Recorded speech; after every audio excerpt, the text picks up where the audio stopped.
After being reborn, I decided to write my sister's name on the marriage application. This time, I would help Sebastian Holt achieve his wishes. In this lifetime, I took the lead. I let my sister wear the wedding dress first and put the engagement ring on her finger. I personally orchestrated every encounter between Sebastian and my sister. When he took her to the capital city, I headed to Southport University without a second thought. In my previous life, even when I was over 50 years old, he and our son still knelt before me, begging for a divorce. This time, I would fulfill his final romantic destiny with my sister. Living this second life, all I wanted was to spread my wings and soar high, free from love's entanglements.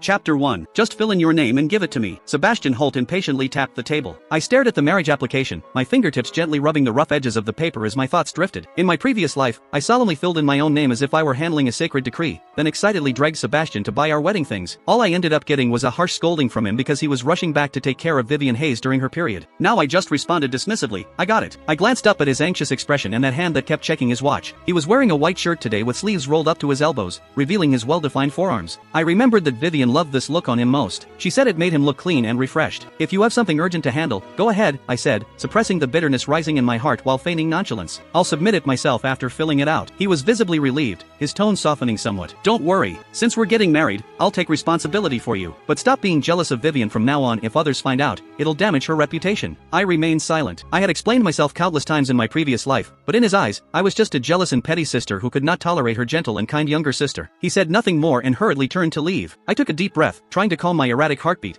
but my mind could not stop replaying scenes from my previous life. On our wedding night, he used the excuse of caring for my sick sister and never came home. Later, when his military posting required relocation, he only took Vivian along, saying she had never been to the capital before. Even on the day our son was born, Sebastian was not available as he was busy comforting Vivian through her divorce. Right up to my deathbed, our son, Albert Holt, would still earnestly plead, Mom, just divorce Dad. You're inferior to Aunt Vivian in every way. Dad has suffered by being with you all these years, so let him go. I lay in the hospital bed, looking at my indifferent husband beside me. He said nothing, and that deathly silence confirmed his agreement with those thoughts. I bit down hard on my lower lip until I tasted blood, then slowly released it. No, I would not repeat the same mistakes in this lifetime. I picked up the pen and slowly wrote 2 words in the applicant column, Vivian Hayes. Since Sebastian loved Vivian so much, he should have it his way. I handed the completed application to the clerk, took the marriage certificate, and left the city clerk's office. I felt no sadness. Instead, there was an indescribable sense of liberation. In my previous life, Vivian and I were adopted by the Holt family after our parents died in the line of duty. Vivian had a silver tongue and knew exactly how to charm people, winning over Sebastian's parents so completely that they treated her better than their own daughter. Sebastian's mother, Penelope Kane, even harbored early hopes of having Vivian marry Sebastian. However, with just one simple statement from Vivian, I don't want to compete with my sister, she managed to make Sebastian willingly choose me instead. Chapter 2. In reality, Vivian was just stringing Sebastian along. After all, Sebastian was merely a captain at the time. She wanted to wait for someone better. I went to the school to inquire about everything needed for university enrollment, including living expenses, before heading home with peace of mind. Returning to Sebastian's military housing, I heard Vivian's coquettish voice the moment I walked in. Seb, you actually rushed back to keep me company instead of staying with my sister. Won't she be angry? I can spend time with her anytime, but you're always in pain during your period. I worry about leaving you alone at home. Vivian laughed happily, then put on a dejected act. Seb,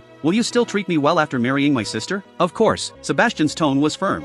Who else would I treat well? If your sister treats you badly, I'll divorce her. I clenched my fists tightly to suppress the heartache welling up inside. Even with a second chance at life, hearing my own husband speak so coldly about me still hurt. I composed myself and walked into the house as if nothing had happened. Sebastian emerged from Vivian's room with a trace of embarrassment on his face. I am just checking on Viv because she wasn't feeling well. I hummed indifferently and turned to head to my room. In my previous life, I fought with him countless times over their inappropriate intimacy. In this lifetime, I refused to waste my time and energy. He called out to me, Rachel, how about we buy some wedding favors to distribute to the other military wives in the housing complex? I looked at him with surprise, then realized this was probably his way of compensating for my unusual silence. No need. There's no point in such formalities. He was stunned, probably finding it hard to imagine I would refuse such a proposal. Are you angry because Seb took care of me, Ratch? Vivian emerged from her room with a face full of grievance and innocence. She was wearing the dress I had bought explicitly for our wedding photos, something I saved up half a year for in my previous life but never dared to wear even once. Seeing my gaze, Vivian frantically explained, I saw this beautiful outfit by your bedside today and wanted to try it on. I forgot to change out of it. She lowered her head, wringing her fingers like a child who had done something wrong. Sebastian instinctively began, Rachel, don't. I interrupted him calmly, it looks good on you. Keep it. I've never worn it anyway. I still remembered the faint smell of blood and sweat on that dress, and how I ran home crying in the middle of the night. The memory disgusted me now. Under their astonished gazes, I returned to my room and locked the door. I pulled out the folder containing my acceptance letter from Southport University. In my previous life, I wanted to live in Southport, especially Southport University offered my dream major in finance and economics. In my past life, I gave up my education to support Sebastian and willingly stayed home to care for his parents. This time, I still had a chance, so I wanted to live only for myself. I flipped through the calendar. There were only 10 more days until I could leave this place. Time was tight,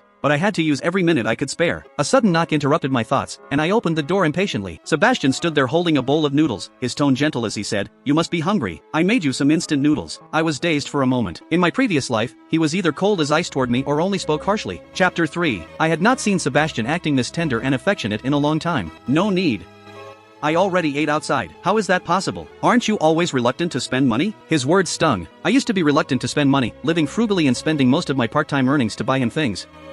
Now that I was going to university, there would be plenty of expenses, so every penny needed careful planning. I looked up at him, my tone calm as I said, "I remember a few days ago, I gave you the money to buy wedding supplies. You didn't seem to buy anything. Give me the money back." He froze, then awkwardly explained, "That money. Well, I already bought leather shoes for Viv with it." I could not help but curl my lip. How predictable. It was the same old story. "Well, if there's nothing else, I'm closing the door. I want to sleep. I'll give you the money tomorrow." His tone carried some irritation. "We're husband and wife. Do you really need to be so petty?" I could not help but snort coldly. "So after you use my hard-earned savings to buy things for someone else, I'm not even allowed to be annoyed?" Knowing he was in the wrong, he still muttered stubbornly, "You're so unreasonable." I could not be bothered to argue further and slammed the door shut. Over the next few days, I sold off some worthless possessions, mementos from my previous life that once held meaning. Now they seemed like nothing but cheap junk. I packed them all up and sold them to a scrap dealer for a pittance. That afternoon, while continuing to pack, Sebastian appeared before me holding some money. He stiffly said, "Here's your money." I took the money and nodded. "Thanks." He looked at me with mixed emotions, his gaze falling on my packed luggage. "I'm planning to have Viv come with me to the capital. You don't need to pack." I did not stop packing and simply nodded. He seemed unaccustomed to this attitude from me, appearing somewhat uneasy. "What's wrong with you lately? You're like a completely different person." I turned around impatiently. I did not want any complications. Although Sebastian did not love me, if he discovered that Vivian's name was on the marriage license, he might very well divorce her and marry me for her sake. I wanted no further entanglement with this despicable pair. "Nothing. I just want to organize my things so I can move back to the countryside after you go to the capital." He breathed a sigh of relief and explained, "It's not that I don't want you to tag along. It's just that Viv has never seen the capital and wants to visit. I'll bring you there in a few months." I nodded absent-mindedly. In my previous life, he never sent for me for 8 whole years. Only after Vivian married a high-ranking general's son from the capital did he bring me there in despair. He watched me with unease. Usually, I would talk his ear off about everything and anything when we were alone. Now that I was barely speaking, he seemed on edge. "Didn't you always want to take wedding photos? Let's go to the photo studio tomorrow." That would not work for me as I plan to buy university supplies tomorrow. Just as I was about to make an excuse, Vivian walked in and affectionately hugged Sebastian's arm.